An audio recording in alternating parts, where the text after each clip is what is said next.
Sébastien le prêtre est bien décidé à ne pas passer inaperçu dans cette campagne. Le maire de la Madeleine, candidat dissident à droite, veut marquer sa différence. Rendez-vous est donc pris à Comines, histoire de nous montrer qu'il connaît bien la circonscription et surtout prendre de la distance avec sa famille politique.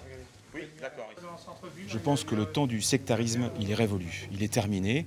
On ne peut plus être dans l'opposition mécanique, systématique, à ceux qui sont de l'autre côté de la barrière. Il faut faire tomber ces barrières-là pour servir le pays qui est dans une situation qui est grave, qui est inquiétante.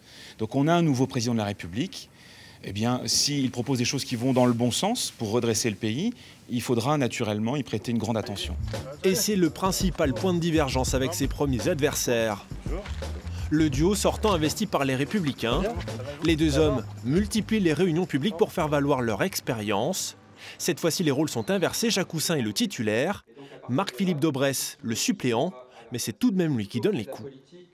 Nous, ça fait quand même plus que 15 ans qu'on traite tous les dossiers, tous les deux ensemble, puisque Jacques a été 2 fois député quand j'étais ministre. Donc on a travaillé tous les dossiers. Nous sommes les seuls candidats où il n'y a pas une seule commune où on n'ait pas travaillé un gros dossier économique. Tous les autres, même des candidats dissidents, on ne les a pas vus depuis 6 ans, 7 ans, alors qu'ils ont des mandats régionaux ou des choses comme ça. Une division à droite qui fait les affaires de la candidate de la République En Marche.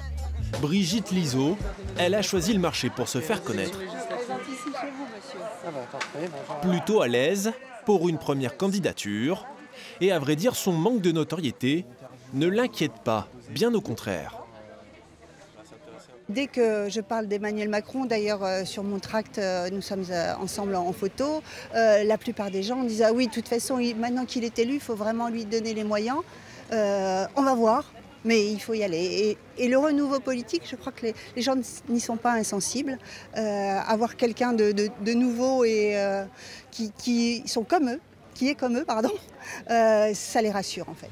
Mais il y a un candidat qui espère aussi tirer profit de la situation. En pleine séance de porte-à-porte, nous croisons le représentant de la France Insoumise. Bonjour, vous allez bien? Dans la circonscription, Jean-Luc Mélenchon est arrivé 3e au premier tour de la présidentielle, un score que Jean-Pierre Houbron espère faire prospérer. Il y a toute une partie du peuple de France, je veux dire, les gens qui subissent la dureté de la vie de tous les jours, qui reviennent, qui étaient partis pendant un moment se diriger vers Marine Le Pen et qui nous reviennent progressivement. Et ça, pour moi, c'est un grand pas en avant, je veux dire. Et j'espère que ça va s'amplifier.